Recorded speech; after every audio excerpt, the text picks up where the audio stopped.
গরু বিক্রি করলে মারে, ধরে রাস্তায় গরু বিক্রি করতে নিয়ে যাচ্ছে, পারমিশন করা কাগজ আছে, পুলিশ এসে ধরে না।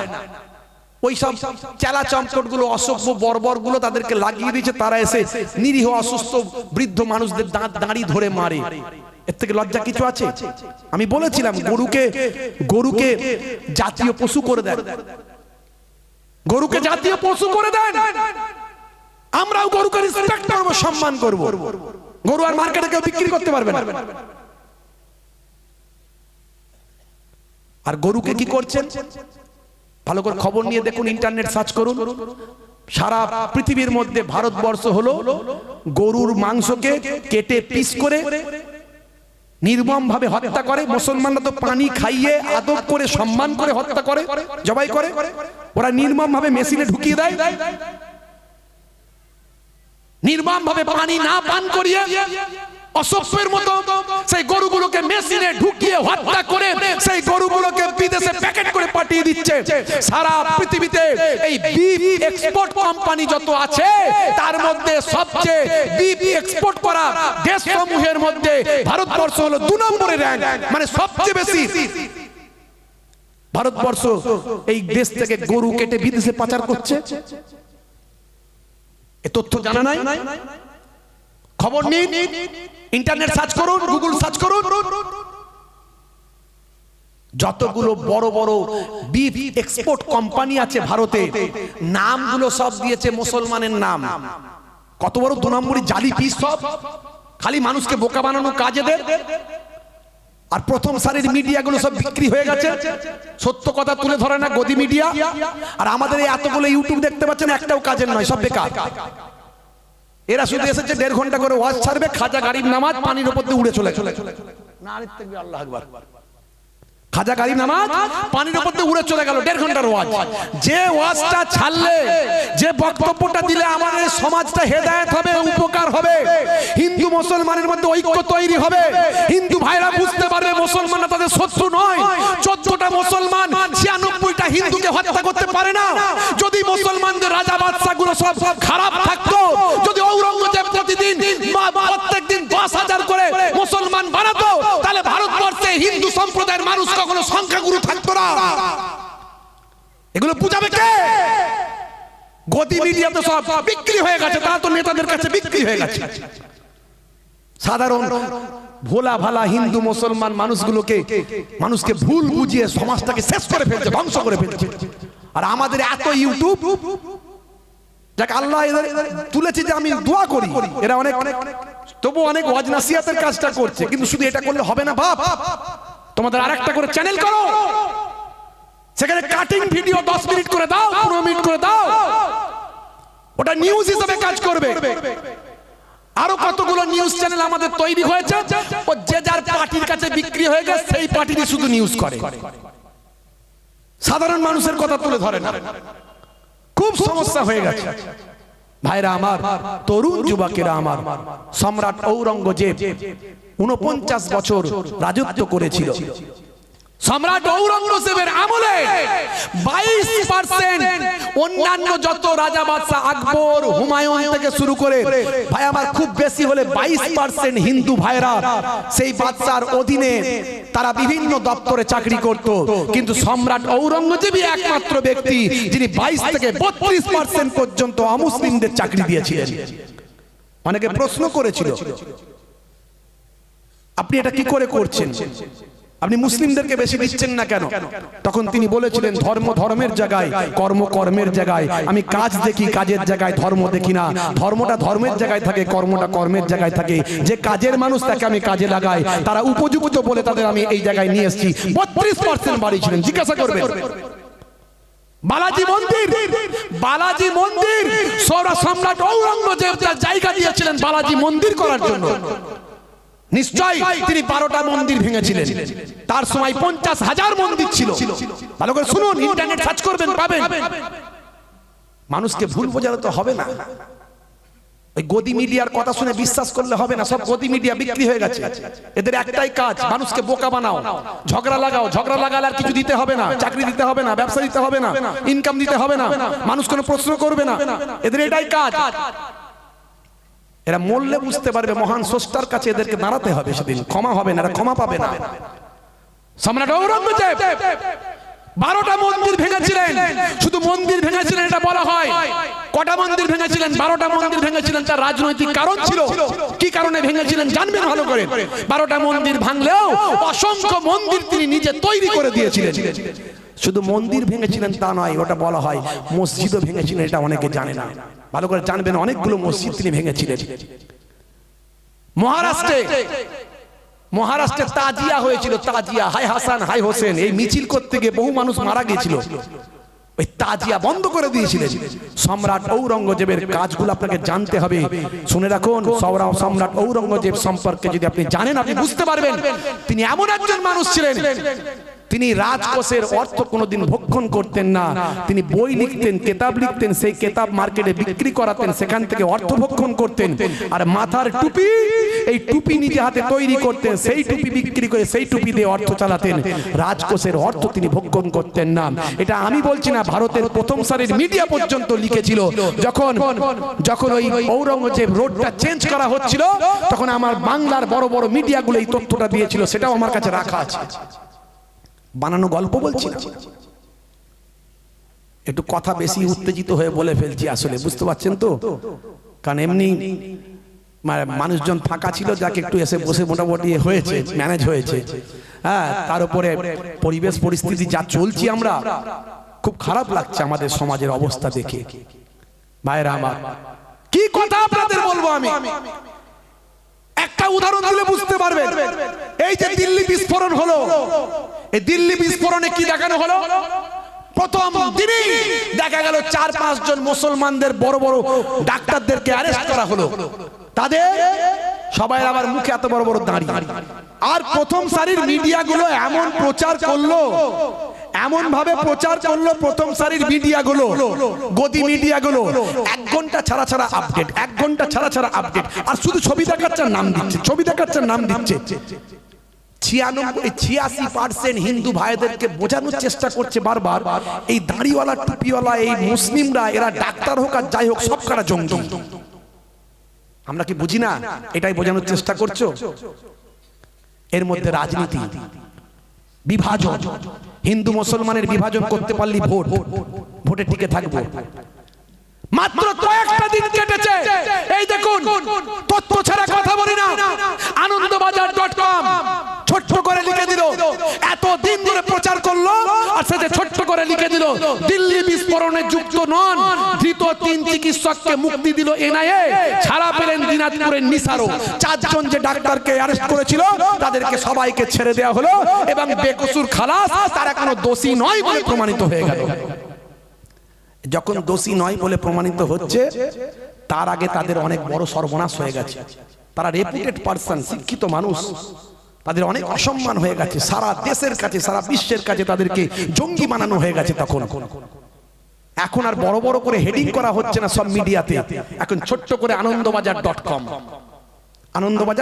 ছোট্ট করে লিখে দিয়েছে, ওরা দোষী নয়, ওদের ছেড়ে দিয়েছে। দেখুন 3 লাইন লিখে দিয়েছে। এর জ্বালা কোথায় রাখবো, কাকে বোঝাবো, এর দুঃখ কার কাছে শোনাবো, কে শুনবে? এই কথাগুলো বলি বলে আমাদের শত্রু কিন্তু অনেক ভালো চোখে দেখে না। কেন বুঝিয়ে দিচ্ছি, কেন এভাবে বলছি, কেন এভাবে টান দিয়ে ওয়াজ করলে সে ভালো, যে ভালো ওয়াজ করতে পারে, মানে গলে গেলে বলে দিয়ে চলে গেল, ম্যানেজ হয়ে গেল, গালাগালি করে দিল, কিস্তি কিস্তি করে দিল, উগ্র উগ্র ভাষা বলে দিল, তাকে লোকে বলবে, ওরাই তখন দেখাবে গদি মিডিয়া, দেখেছো মুসলমানদের বক্তাগুলো কত উগ্র, এরাও জঙ্গি। আর তথ্য দিয়ে, যুক্তি দিয়ে বুঝিয়ে দিলে ওদের চোখে ভালো নয়। তার মানে মানুষকে পরিষ্কার করে দিচ্ছে, হিন্দু মুসলমানের মধ্যে মেলবন্ধন তৈরি করে দিচ্ছে, যেটা ওদের পছন্দ নয়। এটা একটা দিলাম, আরো দেখবেন। 7 বছর জেল খেটে বেকসুর খালাস 4 নিরীহ মুসলিম। মিডিয়া নিউজ দেখুন, পেপারে বেরিয়েছে। 7 বছর জেল খাটার পরে সে বেকসুর খালাস। এই 7টা বছর কেউ ফিরিয়ে দেবে? আমার দেশের আইন আছে যে 7 বছর তার যে জীবনটাকে নষ্ট করা হলো, এর জন্য তাকে রিটার্ন দিতে হবে, 7 বছরের সুদে আসলে তাকে অর্থ দিতে হবে, এবং ভারতবর্ষের সবকটা মিডিয়ায় 3 দিন ধরে প্রচার করতে হবে। আছে এরকম আইন? কেউ জানতে পারলো না। 7 বছর জেল খেটে কোন রকমে এলো, সে তো অসুস্থ হয়ে গেল, মরার মতো অবস্থা হয়ে গেল। আরো দেখবেন, কত দেখবেন সন্ত্রাসী সন্দেহে, শুধু সন্দেহ করে সন্ত্রাসী সন্দেহে 23 বছর জেল খাটার পর, 23 বছর, কত বছর? 23 বছর শুধু সন্দেহ করে 23 বছর জেল খাটার পর বেকসুর খালাস পেয়েছিলেন নিসার আহমেদ। মিডিয়া পেপারে দিয়েছে, ছোট করে দিয়ে দিয়েছে। আর দেখবেন কটা বলবো তথ্য ছাড়া কথা বলেন, ডকুমেন্ট সব আছে, ডকুমেন্ট সব রাখা আছে। কত দেখবেন সব আছে, কত দেখবেন। এই যে কেরালা 5 মুসলিম man discharged by NIA court in explosive Caesar case after 13 years. Caesar case যেটা হয়েছিল 13 বছর পর তারা মুক্তি পেল কেরালায়। 13 বছর তাদের যে চলে গেল, তাদের সন্তান, তাদের কারবার, তাদের ব্যবসা, তাদের চাকরি, তাদের ইজ্জত, তাদের সম্মান, তাদের রেপুটেশন কেউ ফিরিয়ে দেবে? মামলা করলে 13 বছরের সুদে আসলে দেবে না। ভাইরা আমার, শুধু মুসলমান বিপদে নাই, দেশ কিন্তু বিপদে আছে। 26,000 চাকরি গেল, কটা মুসলমান? 69,000 চাকরি গেল উত্তরপ্রদেশে, কটা মুসলমান? ধর্মের চশমা যদি না খুলতে পারো, যখন ধর্মের চশমা খুলবে তখন দেখবে সংবিধান বদলে গেছে। সংবিধানে যে তোমার অধিকারটা দেওয়া ছিল, সেই অধিকারটা আর নাই, আর কোনো কিছু বলার জায়গা থাকবে না তখন। আর চিৎকার আমিও করতে পারবো না তখন আমি চিৎকার করলে আমাকে সে অ্যারেস্ট করে চলে যাবে। এখন আমার ডকুমেন্টস আছে, আমাকে নিয়ে গেলেও 2-10 দিন, 20 দিন, 1 মাস, 2 মাস, 5 মাস পরে ছাড়তে হবে, ছোট করে লিখতে হবে নির্দোষ প্রমাণ হয়েছে।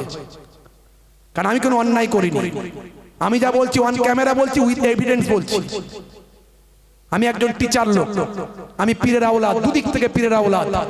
ছোট হুজুরের নাতি, ফুরফুরা শরীফের লক্ষ লক্ষ মানুষ আমাদের ফলোয়ার। মায়াপুর পীরনগরী হুজুরের পোতা আমি, যার অন্ত্যেষ্টিক্রিয়ায় 15 থেকে 20 লক্ষ মানুষের জামায়াত হয়েছিল, বিভিন্ন নিউজে খবর হয়েছে। ইন্টারনেট খুলবেন, আমার প্রায় 30,000 বক্তব্য আছে। আমাকে নিয়ে গিয়েও জোর করে আটকে রাখলে আলাদা কথা, প্রমাণ দিয়ে আটকে রাখতে পারবে না।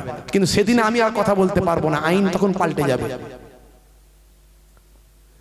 হে তরুণ যুবকেরা, হে আমার বন্ধুরা, শুনে রেখে দিন বাবা, জেনে রেখে দেন। হে মুসলমান একটু লক্ষ্য করুন, হে তরুণ যুবকেরা একটু খেয়াল করুন। আজ থেকে প্রতিজ্ঞা করুন, সাচ্চা মুসলমান হয়ে যাবেন। সাচ্চা মুসলমান যদি আপনি হয়ে যান, তাহলে দুনিয়াতেও কামিয়াবি পাবেন আর আখিরাতেও কামিয়াবি পাবেন। সাচ্চা মুসলমান যদি আপনি হয়ে যান, আপনি নবীর সুন্নতকে মেনে চলবেন। সাচ্চা মুসলমান যদি হয়ে যান, আপনি সাচ্চা দেশপ্রেমিক হবেন। হে তরুণ যুবকেরা, যারা মুসলমানরা এই দেশের জন্য জীবন দিয়েছেন, তারা প্রকৃত সব সাচ্চা মুসলমান ছিল। হে তরুণ যুবকেরা, আজ ইন্ডিয়া গেটে গিয়ে আপনি একবার দেখে আসুন দিল্লিতে। সেখানে গিয়ে দেখবেন আমাদের ভারতের স্বাধীনতা সংগ্রামে ইংরেজদের বিরুদ্ধে লড়াই করেছিল যে সমস্ত বিপ্লবীরা, তাদের নামগুলো সেখানে ভাই আমার খোদাই করে লেখা আছে। আমি নিজেও সেখানে গিয়েছি। সেখানে গিয়ে আপনি দেখে আসবেন, কিছু কম বেশি ভাই আমার 93,000 স্বাধীনতা সংগ্রামীদের নাম আছে। হে দুনিয়ার মানুষ শোনো, মুসলমানরা এই দেশকে কেমন ভালোবাসে তার অনেক প্রমাণের দরকার না, একটা প্রমাণই যথেষ্ট। এই 93,000 সামথিং স্বাধীনতা সংগ্রামীদের নাম ইন্ডিয়া গেটে আজও লেখা আছে খোদাই করে। সেখানে গিয়ে দেখেছো, তার মধ্যে কিছু কম বেশি 63,000 মুসলমানের নাম। জোরে সুবহানাল্লাহ বলা গেল নি? আর জোরে বলা যাবে না?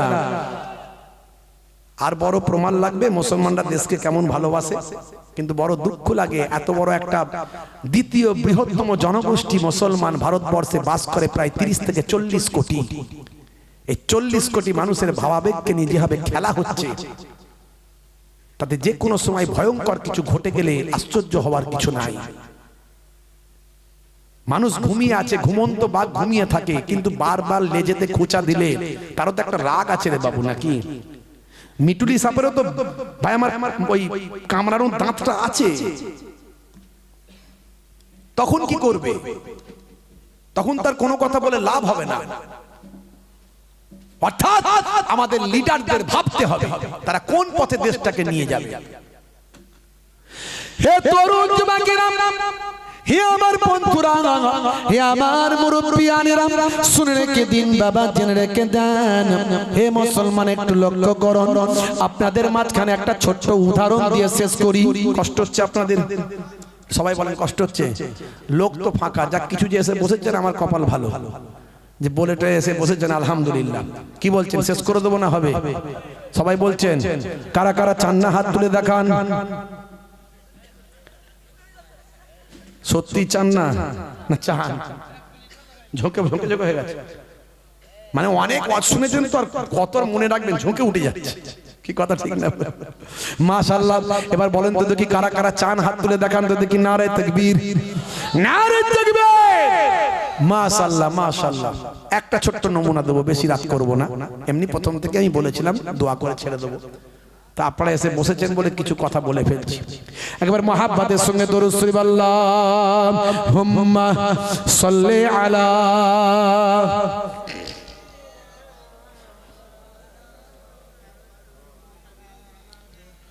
ওয়া আলা আলি সাইয়্যিদিনা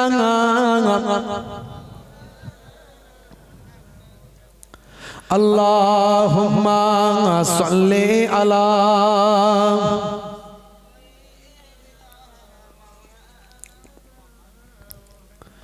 ওয়া আলা আলি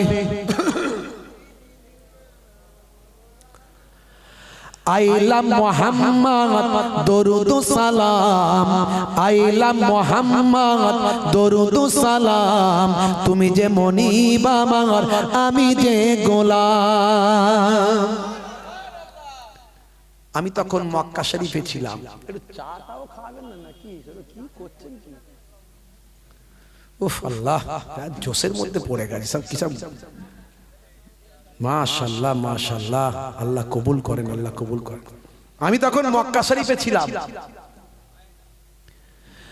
মক্কা শরীফে ছিলাম, হঠাৎ করে আমাকে কিছু ছেলেপুলে ভক্ত ভালোবাসার মানুষ আমাকে নিউজ পাঠালো, হিন্দি নিউজ, বাংলায় নয়, হিন্দি। নবী দিবসের মাসে আমার নবীর শান মান ইজ্জত নিয়ে কিছু ছেলে শান্তি সম্প্রীতির বার্তা দিয়ে মিছিল করে। কি করে কি করে না, এতে শান্তি সম্প্রীতির বার্তা থাকে। নবী পাকের যে সমস্ত সামাজিক বার্তাগুলো, সেগুলো তারা ব্যানার তৈরি করে। শ্রমিকের গায়ের ঘাম শুকানোর আগেই তার মজুরি দান দিয়ে দাও, এই বার্তা কার? 1450 বছর আগে আমার আপনার নবীর। আজকেও সারা বিশ্বের বড় বড় লিডাররা এই উদ্ধৃতিগুলো তারা দিয়ে থাকে। আরবের উপর অনারবের কোনো প্রাধান্য নাই, অনারবের উপর আরবের কোনো প্রাধান্য নাই। কে আরবের, কে অনারবের, কে মক্কার আর কে ভারতের, এটা বড় কথা নয়। যে ভালো হবে সে শ্রেষ্ঠ, যে যার মধ্যে আমল আছে, ইবাদত আছে, যে শ্রেষ্ঠ মানুষ সেই শ্রেষ্ঠ আল্লাহর কাছে। ও আরবের মানুষ বলে শ্রেষ্ঠ, মক্কার মানুষ বলে শ্রেষ্ঠ, আর তুমি এই বাড়িতে এই ময়নালির মানুষ বলে নিকৃষ্ট না। এই বাণী, এই যে সবাই সমান সাম্যবাদের বার্তা 1450 বছর আগে আপনার আমার নবী দিয়েছেন। জোরে বলেন সুবহানাল্লাহ। আজকে সেসব কথাগুলোকে নিয়ে বড় বড় অথার পণ্ডিতেরা কত বই লিখেছে, কত কবিতা লিখেছে, কত প্রবন্ধ লিখেছে, কত শায়েরি তৈরি করেছে, কত পার্লামেন্টে তাদের বক্তব্যে তুলে ধরেছে। পুতিন, পুতিনের নাম শুনেছেন তো ভাইরা আমার? জি হ্যাঁ, রাশিয়ার ভ্লাদিমির পুতিন, তিনি কোরআন মাজিদকে চুম্বন করেছেন এবং তার পার্লামেন্টে তিনি বলেছেন হযরত ওমরের আদর্শকে সামনে রেখে দেশ শাসন করলে দেশ সুন্দরভাবে পরিচালিত হয়। আমাদের দিল্লির যিনি মুখ্যমন্ত্রী ছিলেন কেজরিওয়াল, এই কেজরিওয়াল জি তার বিধানসভার পার্লামেন্টে বিধানসভায় গিয়ে তিনি হযরত ওমরের প্রশংসা করে বলেছিলেন ওমরের মতো দেশ শাসন করলে দেশ সুন্দরভাবে পরিচালিত হয়। জোরে বলুন সুবহানাল্লাহ। তাদের বাণীগুলো তারা গ্রহণ করেছে। আমি তখন মক্কা শরীফে ছিলাম, আমার কাছে পাঠানো হলো যে এই ব্যাপার হিন্দি নিউজে খবর হয়েছে, আমাকে অনেকে পাঠায়, তথ্য পাঠায়, সবকিছু তো মনে রাখা বা জানা সম্ভব নয়। তো হিন্দি নিউজে খবর হয়েছে নবী দিবসের মাসে ছেলেরা নবীর বার্তা নিয়ে শান্তি সম্প্রীতির বার্তা দিচ্ছিল, আর কিছু তারা ব্যানার টাঙিয়েছিল আই লাভ মোহাম্মদ। এর মধ্যে কারো মারার কথা নয়, কাটার কথা নয়, রক্তের কথা নয়, কাউকে অত্যাচার করার কথা নয়, মানে আমি নবীকে ভালোবাসি, এটা তো স্বাভাবিক ব্যাপার, ন্যাচারাল। শুধু আমি নবীকে কেন ভালোবাসি, I love Shri Ramakrishna Paramahamsadev, I love Swami Vivekanandaji, এগুলো আমি বলি। তো নবীকে ভালোবাসলে দোষের কি আছে? উত্তরপ্রদেশের যোগীজির সরকারের যোগীজির পুলিশের আর হজম হলো না, তাদেরকে মারধর এটা ওটা করে 12টা বাজিয়ে জেলে ফেলে নিয়ে গিয়ে বুলডোজার বাবা তো নাম হয়ে গেছে, সে বুলডোজার দিয়ে ঘর বাড়ি ভেঙে সব কেস কাছারি দিয়ে 12টা বাজিয়ে দিল। কিন্তু আমাদের ইমানি দায়িত্ব আছে, যতক্ষণ ক্ষমতা আছে গলা না চেপে ধরে ততক্ষণ অন্যায়ের বিরুদ্ধে প্রতিবাদ করা আমার ইমান। জোরে বলুন সুবহানাল্লাহ। আমি কাবা শরীফের সামনে তখন আমি এই বিরুদ্ধে প্রতিবাদ করলাম, তখন পশ্চিমবঙ্গের মানুষ কিন্তু কেউ জানে না, ঘটনা জানে না। প্রথম আমি প্রতিবাদ করলাম, করার পরে আমার বক্তব্য একদম দ্রুত গতিতে ভাইরাল হলো, পশ্চিমবঙ্গের সব মানুষের কাছে পৌঁছে গেল। তারপর পশ্চিমবঙ্গের বড় বড় আলেম, বক্তা, সুবুদ্ধি সম্পন্ন মানুষ, সমাজকর্মী, সোশ্যাল ওয়ার্কার, তারা দেখলো সত্যি তো এটা অন্যায় হয়েছে, প্রতিবাদ করতে হবে, তারা প্রতিবাদ করেছে। প্রথমে আমার বক্তব্যের পরেই সবাই প্রতিবাদ শুরু করেছে।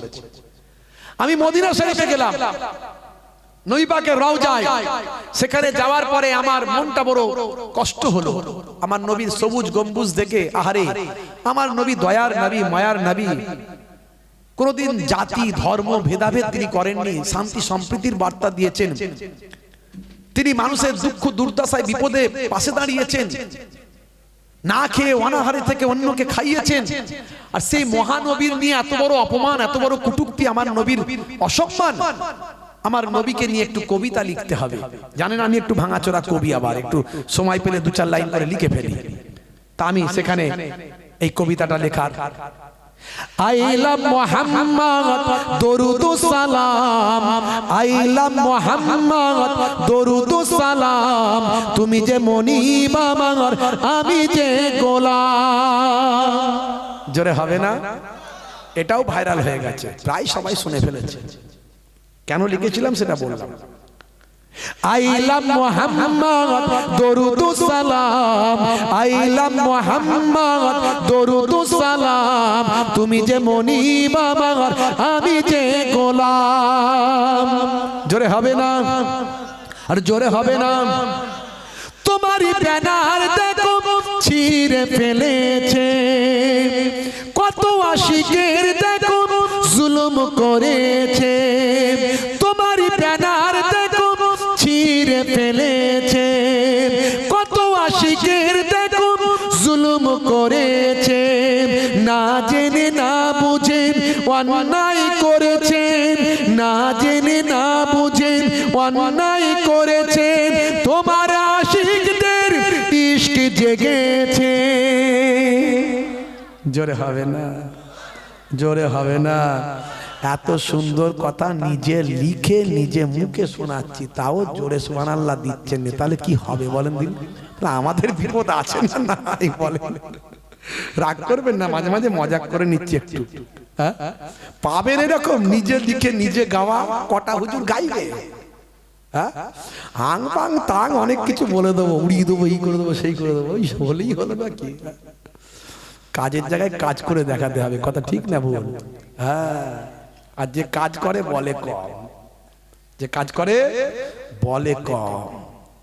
জি হ্যাঁ, তবে কাজটা হবে ন্যায়ের উপরে, সততার উপরে, হ্যাঁ, সংবিধানের উপরে, ন্যায্যতার উপরে, মানুষের জন্য, হিন্দু মুসলমান খ্রিস্টান জৈন সকলের জন্য। এর নাম ইসলাম। জোরে বলুন সুবহানাল্লাহ। জোরে হবে না? আর জোরে হবে না? ও গো নবী দয়াময় ক্ষমা করো, ওরা তোমায় চেনে না, রহম করো। ও গো নবী দয়াময় ক্ষমা করো, ওরা তোমায় চেনে না, রহম করো।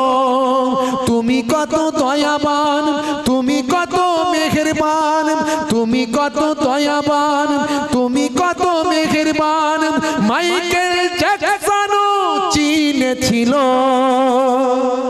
জোরে হবে না, জোরে হবে না। আইলাম মুহাম্মদ দরুদুস সালাম, আইলাম মুহাম্মদ দরুদুস সালাম, তুমি যে মনিব আমার, আমি যে গোলাম। আল্লাহুম্মা সাল্লি আলা, জোরে সুরে পড়েন, জোরে সুরে।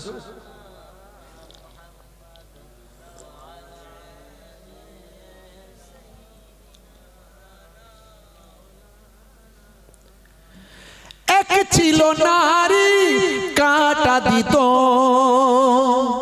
একজন ইহুদি নারী অমুসলিম। আমার নবীর সম্পর্কে তাকে এমন ভুল বোঝানো হয়েছিল, নবী খুব খারাপ, নবী অমুক, নবী তমুক। সে আমার নবীর যে পথ দিয়ে যায় সে পথে আগে থেকে লুকিয়ে কাঁটা বিছিয়ে দেয়। আমার নবী জানতেন, কখনো কখনো পায়ে ফুটেও যেত, বুঝতে পারতেন। তো একদিন আমার নবী বুঝতে পারলেন আজকে সে কাঁটা বিছায়নি। নবী মনে মনে করলেন তাহলে তো নিশ্চয় কিছু একটা অসুবিধা হয়েছে মনে হয়। তার বাড়ির খোঁজ খবর নিয়ে তার বাড়িতে গেলেন, আমি কলমে তুলেছি। এক ছিল নারী কাঁটা দিত, ও গো নবী তোমার কষ্ট হতো। এক ছিল নারী কাঁটা দিত, ও গো নবী তোমার কষ্ট হতো। একদিন বিমারে ওই নারী পড়িলেন, একদিন বিমারে ওই নারী পড়িলেন, তুমি তাকে দেখিতে গেলে ওগো। হাই হাই নবী মুগ্ধ সবাই, হাই হাই নবী মুগ্ধ সবাই, ওই নারী ইমানের সাধটা জেনে পায়। জোরে হবে না, জোরে হবে না।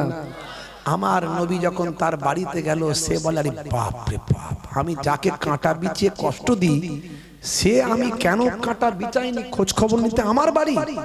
মা তোমার কি ট্রিটমেন্টের ব্যবস্থা করব বলো। বলে কি বাবা মোহাম্মদ তুমি? বলে হ্যাঁ।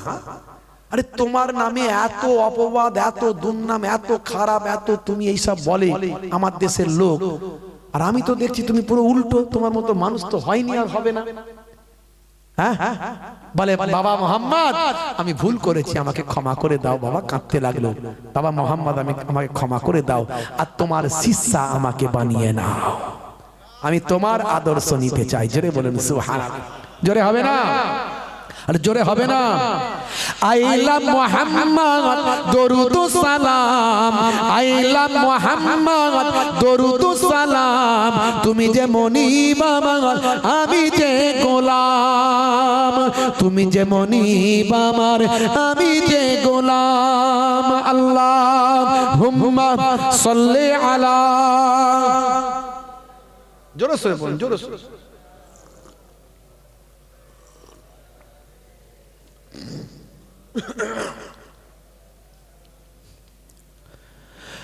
ও গো নবী আমারে কবুল করো, স্বপ্নেতে কখনো দেখা দিও। এই দোয়া শুধু মুহিবুল্লাহ হুসাইনের একার নয়, এই দোয়া আমাদের সবাই। একবারও যদি নবীকে স্বপ্নে দেখতে পায়, কথা ঠিক না ভুল? যে নবীকে স্বপ্নে দেখলো আল্লাহর নবী বললেন সে সত্য দেখলো, কারণ নবী পাকের চেহারা শয়তান ধারণ করতে পারে না। শয়তান সব কিছু ধারণ করতে পারে, কিন্তু আমাদের নবীর চেহারা ধারণ করতে পারে না।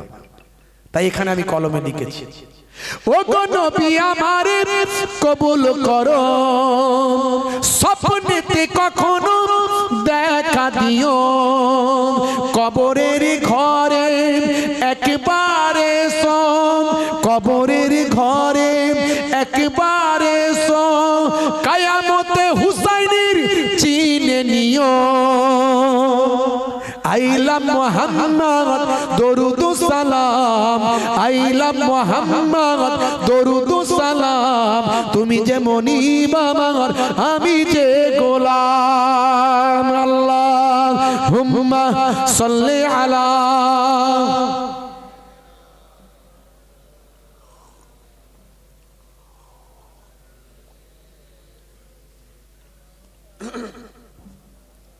সংক্ষেপ করব ভাই আমার, একটা ছোট্ট নমুনা দিয়ে যাই।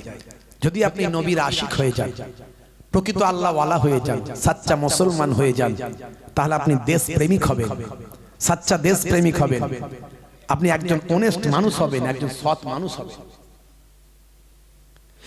হে তরুণ যুবকেরা, হে আমার বন্ধুরা, হে আমার মুরব্বিয়ানেরা, শুনে রেখে দিন বাবা, জেনে রেখে দেন। হে মুসলমান, একটু লক্ষ্য করুন, কি কথা আপনাদের মাঝখানে বলবো, একটা ছোট্ট নমুনা আপনাদের মাঝখানে দিই। ক্যাসিয়াস ক্লে নাম শুনেছেন? বিশ্ব হেভিওয়েট 3 বার চ্যাম্পিয়ন, মুষ্টিযোদ্ধা। জীবনে কোনোদিন তিনি সিগারেট বিড়ি খেতেন না, কিন্তু পকেটে দেশলাই নিয়ে ঘুরতেন। কেন জানেন? এ তথ্যটা আমি দিয়েছি, আর কেউ দিয়েছে বলে আমার জানা নাই। এ বিভিন্ন জায়গা থেকে বের করতে হয়, খুঁজে, ম্যাগাজিন ট্যাগাজিন থেকে, বুঝতে পারছেন? জীবনে কোনোদিন সিগারেট বিড়ি তিনি খাননি, কিন্তু দেশলাই নিয়ে ঘুরে বেড়ান। কোন ক্যাসিয়াস ক্লে? বিশ্ব হেভিওয়েট 3 বার চ্যাম্পিয়ন, মুষ্টিযোদ্ধা। তিনি খুব কালো ছিলেন, কৃষ্ণাঙ্গ, এটা আপনারা জানেন, অজে শুনেছেন। এই কালো মানুষ কিন্তু এত বড় একজন মুষ্টিযোদ্ধাই, বিশ্বে 3 বার চ্যাম্পিয়ন, বিশ্ব চ্যাম্পিয়ন। তার এই খেলা দেখার জন্য, রিংয়ে নামা কুস্তি মুষ্টিযোদ্ধা দেখার জন্য এই আমেরিকা, ব্রিটেন, অস্ট্রেলিয়া, এদের সাদা চামড়া মানে শ্বেতাঙ্গ যারা, এই শ্বেতাঙ্গরা তার খেলা দেখার জন্য অনেক টাকা খরচা করে, কিন্তু এই কালো মানুষ বলে তারা তাকে ঘৃণা করত। তিনি যেখানে থাকতেন তারা সেখানে থাকতো না, তিনি যেখানে খেতেন তারা সেখানে খেত না। আজও দেখবেন এই অস্ট্রেলিয়ায় বেশ কিছুদিন আগে ভারতীয় একটা মানুষকে নিগ্রহ করা হয়েছিল, মানে লাঞ্ছিত, লাঞ্ছনা করা হয়েছিল, কারণ ভারতের মানুষকে তারা কৃষ্ণাঙ্গ মনে করে, কালো মনে করে, আমাদেরকে কালো মনে করে। তাহলে সুদানের মানুষ, সাউথ আফ্রিকার মানুষ, আপনার কি বলবো, সেনেগালের মানুষ, তাদেরকে তাহলে কত কালো, বুঝতে পারছেন? হে তরুণ যুবকেরা, হে আমার বন্ধুরা, হে আমার মুরব্বিয়ানেরা, শুনে রেখে দিন বাবা, জেনে রেখে দেন। ক্যাসিয়াস ক্লে বিশ্ব হেভিওয়েট 3 বার চ্যাম্পিয়ন। মনে তার অনেক দুঃখ, আমার খেলা দেখার জন্য এরা এত টাকা ব্যয় করেন, কিন্তু আমি কালো বলে আমাকে তারা বড় ঘৃণা করে, কৃষ্ণাঙ্গ বলে। মনে তার বড় কষ্ট। এক সময় জানতে পারলেন আল্লাহর নবী, আখিরি জামানার পয়গম্বর জনাবে মুহাম্মদুর রাসূলুল্লাহ, দয়ার নবীর একজন কালো ফলোয়ার ছিল, সাহাবী ছিল। হে তরুণ যুবকেরা, আল্লাহর নবীর একজন কালো সাহাবী ছিলেন। সেই সাহাবীর নাম হলো হযরতে আসওয়াদ আমসি রাদিয়াল্লাহু তাআলা আনহু। তাকে আরবের মানুষ ডারকাক বলতো, গোরাব বলতো। দীর্ঘদিন তার বিয়ে হচ্ছিল না ওই সাহাবীর। আল্লাহর নবী জিজ্ঞাসা করলেন, হে আসওয়াদ আমসি, তোমার বিবাহ কেন হচ্ছে না, বিয়ে কেন করছো না? সেই সময় মনের দুঃখের কথা তিনি যখন বললেন, আল্লাহর নবী বললেন, তবে শোনো, আমি তোমার বিয়েটা মদিনার সুন্দরী হুরে মদিনার, মদিনার সবচেয়ে বড় সুন্দরী নারী, তার সঙ্গে তোমার বিবাহ দিয়ে সারা পৃথিবীর মানুষকে বার্তা দিতে চাই, ইসলামের মধ্যে কালো আর সাদা, ফর্সা আর কালো, কৃষ্ণাঙ্গ শ্বেতাঙ্গর কোনো পার্থক্য নাই। জোরে হবে না? ক্যাসিয়াস ক্লে বলেন, এই ঘটনা যখন আমি বইয়ে পড়লাম, আমার অজান্তে আমার চোখ দিয়ে অশ্রু বিসর্জন হলো। আমি বুঝতে পারলাম আমি আমার ওস্তাদ পেয়ে গেছি, আমি আমার লিডার পেয়েছি, আমি আমার নেতা পেয়েছি, যে তার ফলোয়ারকে কখনো ছেড়ে যায় না, যে তার ফলোয়ারের দুঃখ কখনো দূর করে না, এমন হয় না। আমি যোগ্য নেতা পেয়েছি, আমার মতো একটা ক্ষুদ্র মানুষকেও আমার লিডার মনে রেখেছে। আমি কালো, আমি কষ্ট পাচ্ছি, আর আমার নবী আমার কষ্ট দূর করছেন। কালোর সঙ্গে সুন্দরীর বিবাহ দিতে চান, পৃথিবী থেকে কালো আর ফর্সা, কৃষ্ণাঙ্গ আর শ্বেতাঙ্গদের বিভেদ পার্থক্য দূর করতে চান। ক্যাসিয়াস ক্লে বলেন, ইনি আমার গুরু হবেন না তো আবার কে হবে, ইনি আমার লিডার হবেন না তো আবার কে হবে। সেই দিনই প্রফেট মুহাম্মদুর রাসূলুল্লাহ সাল্লাল্লাহু আলাইহি ওয়াসাল্লামকে বিশ্বগুরু, বিশ্ব লিডার, ভাই আমার মহান নায়ক হিসেবে সম্মান দিয়ে নবীর শিষ্য হয়ে কালেমা পড়ে বিশ্ব নবীর শিষ্য হয়ে মুহাম্মদ আলী ক্লে হয়ে গেলেন। জোরে হবে না? জোরে হবে না? এইভাবে ইসলাম ছড়িয়েছে, তলোয়ারের দ্বারাই নয়। এক হাতে তলোয়ার, এক হাতে কোরআন। মিথ্যা কথা, ভণ্ডদের ভণ্ডামি এগুলো, তারা এগুলো প্রচার করে। ভাইরা আমার, তরুণ যুবকেরা আমার, জোর করে ইসলাম হয় না, জোর করে ধর্ম হয় না। লা ইকরাহা ফিদ্দিন, ধর্মে কোনো জবরদস্তি নাই, জোর করে কাউকে ধার্মিক বানানো যায় না। ধর্মটা হলো আপন মনের জিনিস, ভালোবাসার জিনিস, অন্তর থেকে পালন করার জিনিস। বুঝতে পারছেন? অত সহজ নয়। হে তরুণ যুবকেরা, তারপর থেকে দেখা গেল তিনি তার জীবনটাকে আল্লাহ এবং রাসূলের নির্দেশনা অনুযায়ী তিনি পরিচালনা করলেন।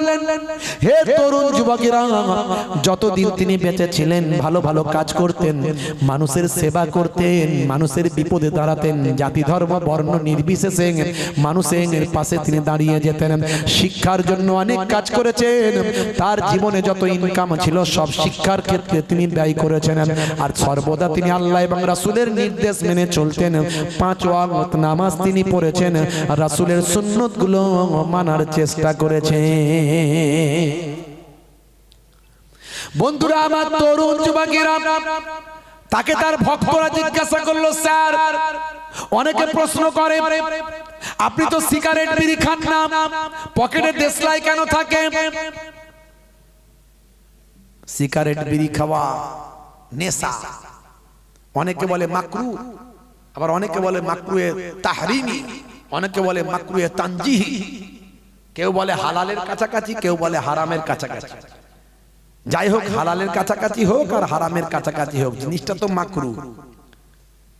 হ্যাঁ, আর 1450 বছর আগে আমার নবী ডাইরেক্ট বলে দিয়েছেন নেশা হলো হারাম। পরবর্তীকালে আলেম ওলামারা পরিবেশ পরিস্থিতি অনুযায়ী এগুলো সব ভাগ করেছে।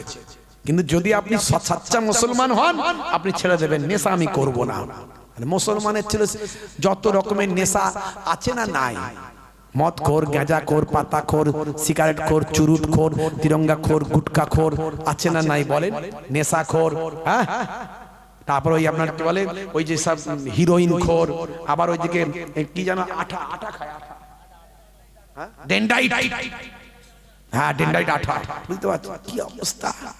কালকে এক ভদ্র, এক হিন্দু ভদ্রলোক, খুব জেন্টালম্যান, তার 2টো মেয়ে, ছেলে নাই, গল্প করছিলেন আমার সঙ্গে। আমার পরিচয় পেয়ে খুব সম্মান করলেন, করে তিনি গল্প করতে করতে বলেন আমার 2টো মেয়ে, তার মধ্যে একজনের কথা বললেন আমেরিকায় থাকে আর একজন রাশিয়ায় থাকে।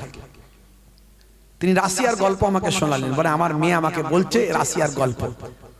সেখানকার লোকজনের পয়সার তো কোনো অভাব নাই, বেশিরভাগই বাংলাদেশের লোকজন রাশিয়া পর্যন্ত গিয়ে আছে। জানেন, বাংলাদেশের লোককে আল্লাহ এমন করেছে, এরা পৃথিবীর কোথায় নাই, সব জায়গায়। মক্কা শরীফ, মদিনা শরীফে যাবেন, যত বিদেশি লোক আছে সবচেয়ে বেশি বাংলাদেশি লোক সেখানে। পৃথিবীর সব জায়গায় বলছে বাংলাদেশি লোক সেখানেও আছে, রাশিয়াতে। তো রাশিয়ায় একজন রাশিয়ার ভাষা, রাশিয়ার কথা বলতে গিয়ে তিনি বললেন, এসব চাঁদা ভাত বলতে পারবো না আমি, মজলিস ভাঙা, মজলিস এখন হয়েছে, চাঁদা দিতে এসেছিল, চাঁদা সব আগে হয়ে গেছে। ভাইরা আমার, তরুণ যুবকেরা আমার, মুরব্বিয়ানেরা আমার, শুনে রেখে দেন, জেনে রেখে দেন, রাশিয়ার মানুষ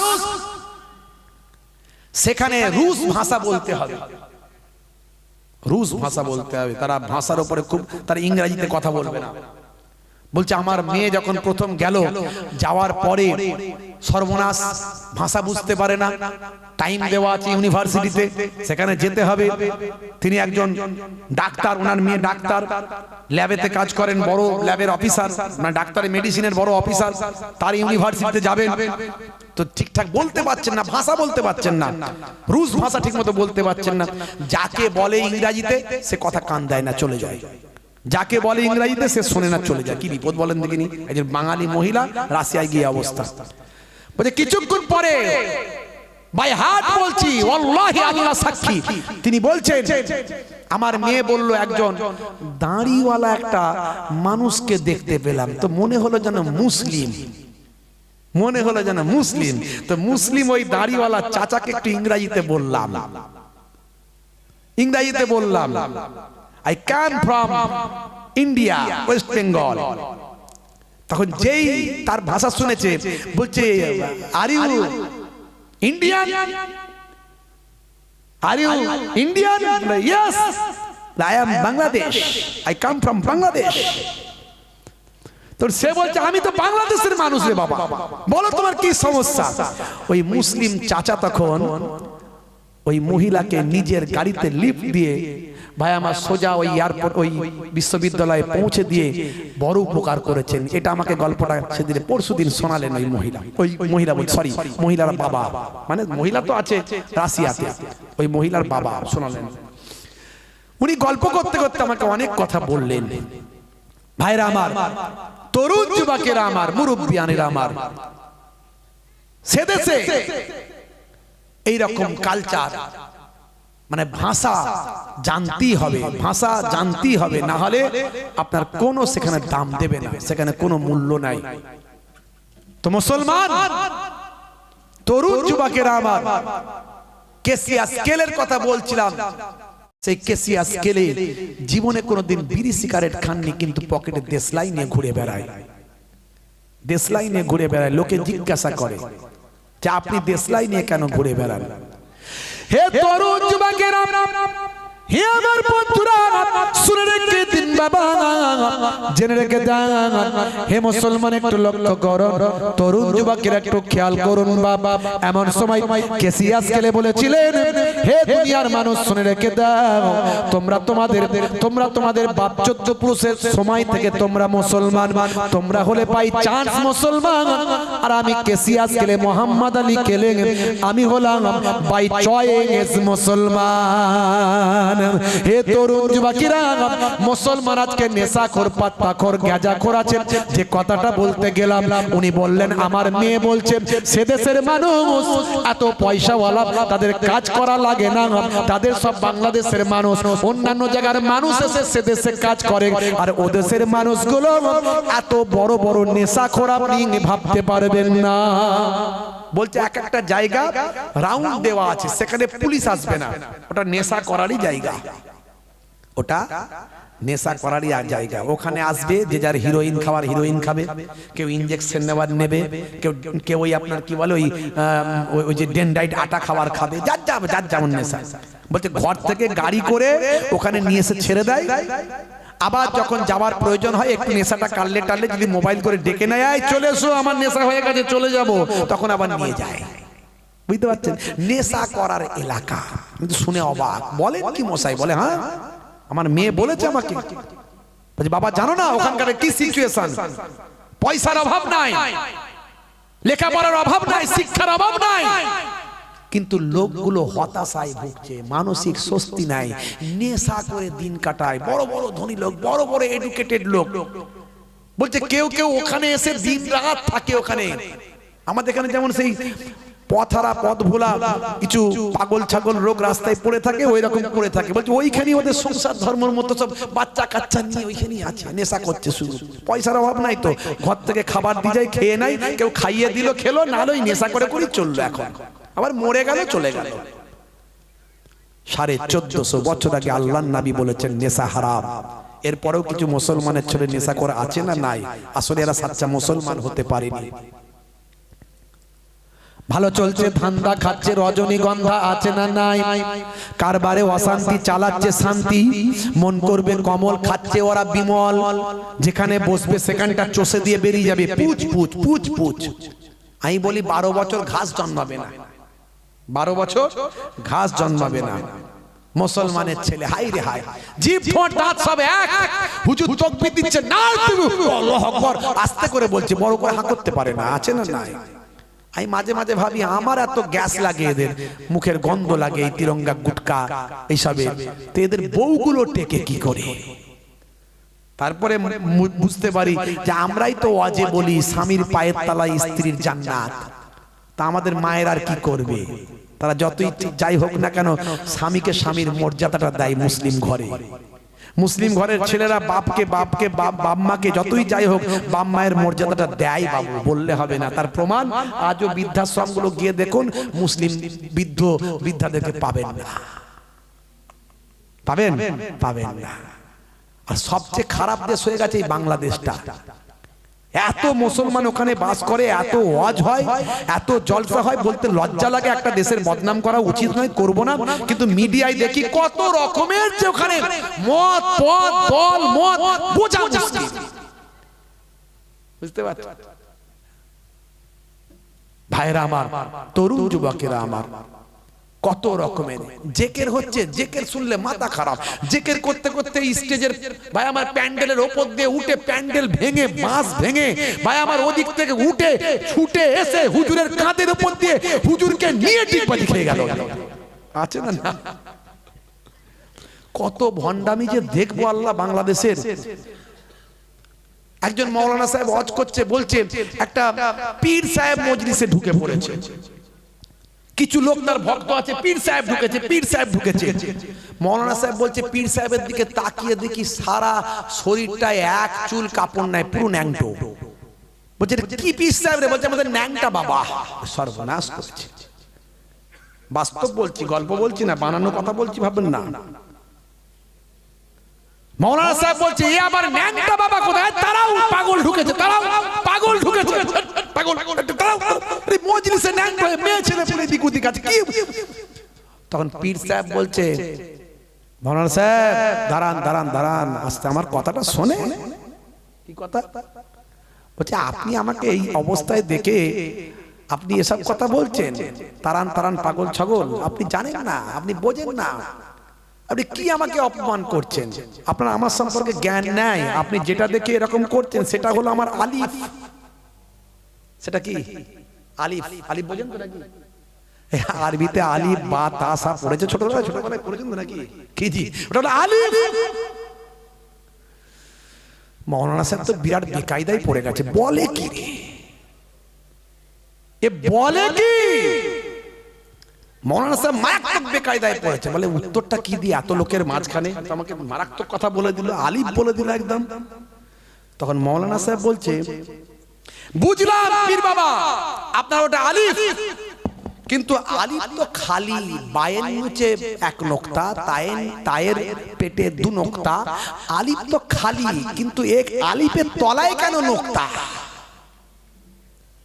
এই কাঁচি নিয়ে এসো, নোক্তা কাটবো, কে আলিফ করবো। যেই বলেছে পিসাব খেছে দৌড়, বুঝতে পারছেন? এই হচ্ছে বাংলাদেশ। আবার ভালো মানুষও আছে বাংলাদেশে, বড় বড় আলেম, বড় বড় ওলি, আল্লাহর মাহবুব বান্দা শাহজালাল, শাহপুরান, বড় বড় আল্লাহর ওলিদের আগমন ঘটেছে বাংলাদেশ। তো যে কথা বলছিলাম বাপ, শেষ করবো এখন, আর বলবো না, কথায় কথা বেড়ে যাচ্ছে, আপনাদের কষ্ট হচ্ছে। ভাইরা আবার একটু এই লোকজন একটু জমে গেছে বলে মনে হয় দেখে চাঁদা তুলতে বলতে শুরু করে দিল, কিন্তু আর চাঁদা তোলার সময় নাই, রাত অনেক হয়ে গেছে। আর করবো না, যা করার ভাই করে দিয়ে গেছে, মাশাআল্লাহ। আর নয়, ভাই যা করে গেছে সেটা তো এক চুলো করতে পারবো না। ভাইরা আমার, তরুণ যুবকেরা আমার, মুরব্বিয়ানেরা আমার, শেষ করবো, মোনাজাত করবো, এই জাস্ট কথাটা বলে দিই। কেসিয়া স্কেলের কথা হচ্ছিল। হে তরুণ যুবকেরা, হে আমার বন্ধুরা, শুনে রেখে দিন বাবা, জেনে রেখে দেন। হে মুসলমান, একটু লক্ষ্য করুন। এমন সময় মোহাম্মদ আলী কেলেম, কেসিয়াস কেলেম, মোহাম্মদ আলী কেলেম সেই সময় বললেন, হে দুনিয়ার মানুষ শুনে রেখে দাও, তোমরা হলে বাই চান্স মুসলমান, আর আমি হলাম বাই চয়েস মুসলমান। শুনে রেখে দাও, জেনে রেখে দাও, তোমরা সহজে ইসলাম পেয়েছো, বাপ 14 পুরুষের পক্ষ থেকে তোমরা ধর্ম পেয়েছো, আর আমি অনেক কষ্ট করে নবী পেয়েছি, আমার লিডার পেয়েছি, আমি কোরআন মাজিদ পড়েছি, আমি নবীর জীবনী পড়েছি, বিশ্ব নবীর আদর্শ মেনেছি, অনেক কষ্ট করেছি, অনেক কষ্ট ঘাত প্রতিঘাতের পরে মানসিক শান্তি পেয়েছি, আমি আজকে দিন পেয়েছি, আজকে আমি প্রাউড ফিল করছি, গর্বিত হয়েছি। হে দুনিয়ার মানুষ শোনো, তোমাদের একটা হৃদয় আছে, আমারও একটা হৃদয় আছে, তোমাদের একটা মন আছে, আমারও একটা মন আছে। তোমাদের হৃদয় মাঝে মাঝে তোমাদেরকে গুনার দিকে ধাবিত করতে চায়, পাপ কাজের দিকে তোমাদের হৃদয় ধাবিত করতে চায়। আমারও হৃদয় আছে, আমারও হৃদয় আমাকে মাঝে মাঝে পাপের দিকে গুনার দিকে ধাবিত করতে চায়। শুনে রেখে দাও, যখন আমার হৃদয়টা আমাকে পাপ কাজের দিকে নিয়ে যেতে চায়, তখন আমি আমার পকেট থেকে দেশলাইয়ের কাঠিটা আমি বের করি। দেশলাইটা বের করে একটা কাঠি আগুন আমি জ্বালাই। আগুন জ্বালিয়ে আমি হাতের তালুতে রাখি। সেই সময় রাখার পরে আমি আমার হাতের তালুতে একটা দেশলাই কাঠির আগুন সহ্য করতে পারি না। এত বড় বিশ্ব হেভিওয়েট চ্যাম্পিয়ন হওয়ার পরেও সামান্য একটা দেশলাই কাঠির আগুন, আমার ঘুষির ওজন পৃথিবীর সবার থেকে বেশি, তাই তো আমি বিশ্ব হেভিওয়েট 3 বার চ্যাম্পিয়ন। তাহলে সেই ক্ষমতাশালী ব্যক্তিদের আমি হলাম সেরা। তারপরেও একটা দেশলাই কাঠির আগুন আমার হাতের তালুতে আমি রাখতে পারি না। তখন আমি নিজেকে বলি, হে মোহাম্মদ আলী কেলে, এত বড় শক্তিশালী হওয়ার পরেও, এত বড় ক্ষমতাবান হওয়ার পরেও একটা দেশলাই কাঠির আগুন তোমার হাতের তালুতে সহ্য করতে পারো না বাবা। তাহলে তুমি কেমন করে গুনাহের কাজ করে, পাপের কাজ করে, অন্যায়ের কাজ করে জাহান্নামের আগুনটা সহ্য করবে? জাহান্নামের আগুন থেকে বাঁচানোর জন্য, জাহান্নামের আগুন থেকে রক্ষা পাওয়ার জন্য আমি পকেটে দেশলাই নিয়ে ঘুরে বেড়াই। জোরে হবে না? দেখেছেন ভাইরা আমার, অনুরোধ করব, অনেক আওয়াজ শুনেছেন বাপ, আজ থেকে বাঁচুন, আল্লাহর পক্ষে আসুন, নবীর পক্ষে আসুন, জাহান্নামের আগুন থেকে বাঁচুন। এ দুনিয়া ক্ষণস্থায়ী, পরকাল চিরস্থায়ী। আজ থেকে প্রতিজ্ঞা করুন, নামাজি হয়ে যাবেন। বলুন ইনশাআল্লাহ, বলুন ইনশাআল্লাহ। হব তো নাকি? এ হব, নামাজি হব। সবচেয়ে বড় আল্লাহর সঙ্গে বান্দার যোগাযোগের মাধ্যম হলো নামাজ। বান্দা যাই করো, নামাজ পড়ো, নামাজ তোমাকে পাপ থেকে রক্ষা করবে। তুমি কারবারে উন্নতি চাও, ব্যবসায় উন্নতি চাও, চাকরিতে উন্নতি চাও, ফসলে ভালো ফসল ফলাতে চাও, ভালো ব্যবসা করতে চাও, শারীরিক সুস্থতা পেতে চাও, বিপদ মুক্ত হতে চাও, অসুখ হলে ডাক্তারের কাছে, ডাক্তারের চেম্বারে যাও, কেস কাচারির ব্যাপার থাকলে অ্যাডভোকেটের চেম্বারে যাও। আর সব কিছু সমস্যা যিনি দূর করেন সে আল্লাহর কাছে বলতে গেলে আল্লাহর চেম্বার হলো নামাজের সিজদা। জোরে বলুন সুবহানাল্লাহ। এরই জন্য মুয়াজ্জিন 5 বার আপনাকে নামাজে ডাকছে। কি বলছে? হাইয়া আলাস সালাহ, এসো নামাজের দিকে এসো, নামাজের দিকে এসো, নামাজের দিকে এসো। 5 বার, 5 দুগুণে 10 বার। আমরা অনেকে মানে বুঝি না, কিন্তু সে কি বলছে? এসো নামাজের দিকে এসো, হাইয়া আলাস সালাহ, নামাজের দিকে এসো। আর সালাত মানে হলো নামাজ, নামাজের দিকে এসো। 5 বার করে বলছে। আমরা কেয়ারই করছি না, যে যার গান শুনছে গানই শুনছে। আজান দিলে ভলিউমটা শুধু কমিয়ে দেয়, মনে করে ভলিউম মনে কমাতে হয় আজান দিলে। আর মেয়েরা মাথায় কাপড় না থাকলে কাপড়টা দিয়ে দেয়, দিয়ে মনে করে যে মনে আজান দিলে মাথায় কাপড়টা দিতে হয়। আসলে আজান দিলে নামাজে যেতে হয়। মুয়াজ্জিন আবার বলে দিচ্ছে, আল্লাহ বলে, মুয়াজ্জিন বলে দাও নামাজে এলে কি লাভ হয়। মানুষ কিন্তু খুব লাভ লোকসানটা ভালো বোঝে, লাভ লোকসানটা মানুষ ভালো বোঝে। এই নামাজে এলে কি লাভ হয় সেটা বলে দাও। মুয়াজ্জিন তাই আবার বলছে, কি বলছে? হাইয়া আলাল ফালাহ,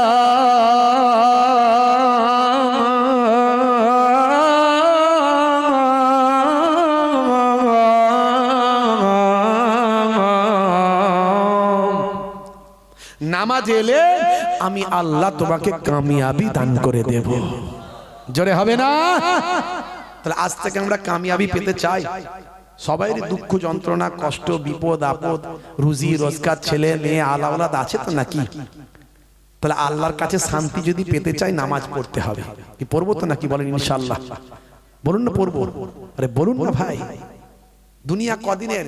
ভারতবর্ষের স্বাস্থ্য বিশেষজ্ঞরা বলছেন গড় আয়ু 60, 40 হয়ে গেলে আর 20 বছর বাঁচবেন, 50 হয়ে গেলে 10, আর 60-এর জায়গায় 70 যদি হয় 10 বছর এক্সট্রা খেলছেন। মানে সবসময় ইবাদতই করে যান, আপনার দায়িত্ব করা উচিত। আপনি ফ্রি হিটে ছক্কা মারুন, শুধু ফ্রি হিটে ছক্কা মারুন শুধু। তবে হ্যাঁ, সবই যে 60 বছর গড়াবে তা নয়, মায়ের পেটেও মারা যাচ্ছে, 1 বছর 2 বছরও চলে যাচ্ছে। কিন্তু আপনার আমার দায়িত্ব মাথায় রাখতে হবে, অল্প দিনের জিন্দেগি। আমরা নামাজি হব, বলুন ইনশাআল্লাহ, বলুন ইনশাআল্লাহ। আচ্ছা একটু হাত তুলুন তো, কারা কারা নামাজি হবেন দেখে নি একবার। ক্যান্সার হতে পারে, কিন্তু আবার বলছি প্যারালাইসিস হতে পারে, হার্ট অ্যাটাক হতে পারে, স্ট্রোকে মৃত্যু হতে পারে, অ্যাক্সিডেন্টে মরে যেতে পারে। এই যারা হাত তুলুন, হাত তুলুন, যারা হাত তুলুন, হাত তুলুন। নারে তাকবীর, নারে তাকবীর। ময়নালী গ্রামের ইসালে সওয়াব, ময়নালী গ্রামের ইসালে সওয়াব, সিলসিলা ফুরফুরা শরীফ, সিলসিলা হক মুজাদ্দিদুজ জামান, বসিরহাট মাওলানা বাগ দরবার শরীফ, পীরনগর হরিণখোলা দরবার শরীফ। নারে তাকবীর। কর্মী বৃন্দ, শ্রোতা বৃন্দ, গ্রামবাসী বৃন্দ, মাশাআল্লাহ মাশাআল্লাহ। বান্দা নামাজ পড়ো, আঁকড়ে ধরো, ছেড়ো না নামাজ এক জীবনে, করো না কাজা হবে যে সাজা, দোজখ ঠিকানা কিরাতে, দোজখ ঠিকানা কিরাতে। ফজর গেল ঘুমে ঘুমে, জোহর বেলাতে কাজ, আসর গেল তাসার আড্ডায়, মাগরিব হেলা ফেলাই। ফজর গেল ঘুমে ঘুমে, জোহর বেলাতে কাজ, আসর গেল তাসার আড্ডায়, মাগরিব হেলা ফেলাই। নামাজ তোমার সঙ্গের সাথী, নামাজ হলো গোরের বাতি, নামাজ বিনা এই দুনিয়া সবই যে বৃথা। বান্দা নামাজ পড়ো, আঁকড়ে ধরো, ছেড়ো না নামাজ এক জীবনে, করো না কাজা হবে যে সাজা, দোজখ ঠিকানা কিরাতে, দোজখ ঠিকানা কিরাতে। আল্লাহ রাব্বুল আলামিন আমাদের দোজখে আখিরাতের জাহান্নামের দোজখের ঠিকানা থেকে আমাদের হেফাজত করেন। বলুন আল্লাহুম্মা আমিন, বলুন আল্লাহুম্মা আমিন। তাহলে সবচেয়ে বড় ইবাদত নামাজ। ইন্নাস সালাতা তানহা আনিল ফাহশাই ওয়াল মুনকার।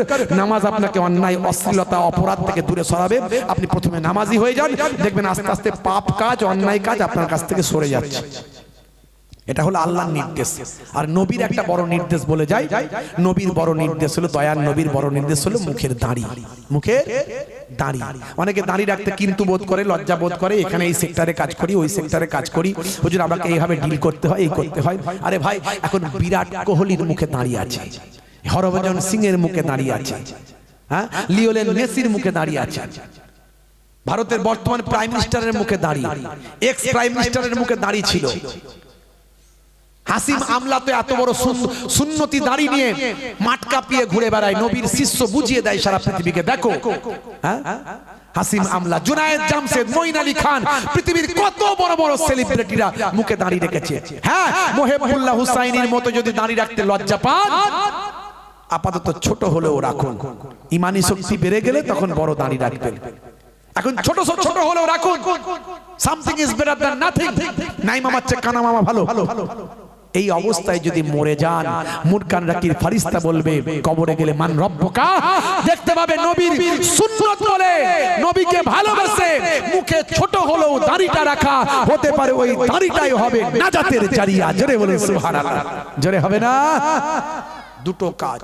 এত আলোচনা শুনলেন, ওলামা হযরতরা ওয়াজ করেছেন, ভাই ওয়াজ করে গেছেন, আমার মামাতো ভাই, জি হ্যাঁ, আবার আলেম ওলামারা করেছেন, ইমাম সাহেবরা করেছেন, মাওলানা সাহেবরা করেছেন, কত আলোচনা হয়েছে মাশাআল্লাহ। সারা দিন ধরে কত মানুষ ছিল এখানে।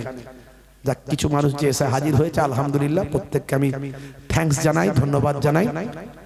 আর মহান স্রষ্টার কাছে শুকরিয়া জ্ঞাপন করি যে কিছু মানুষ পেয়েছি, একটু আলোচনা হলো। একবারে শেষের দিকে ভাই বলেছেন, নাহলে আগে বললে হয়তো চাঁদাপত্রের কথা বলতাম। অলরেডি প্রায় 12:30টার কাছে বাজছে, যখন বললেন প্রায় 12টা বাজছে, তখন আর চাঁদাপত্র তোলার মতো পজিশন ছিল না। তো যাই হোক, ভাই নিশ্চয় তুলে তুলে দিয়ে গেছেন, কোনো অসুবিধা নাই, আল্লাহ করে। যাই হোক, প্রত্যেকে 3 বার সূরা ফাতিহা, 3 বার সূরা ইখলাস, কুল হুয়াল্লাহু শরীফ, 3 বার দরুদ শরীফ পাক তেলাওয়াত করেন, আখিরে মোনাজাত হবে।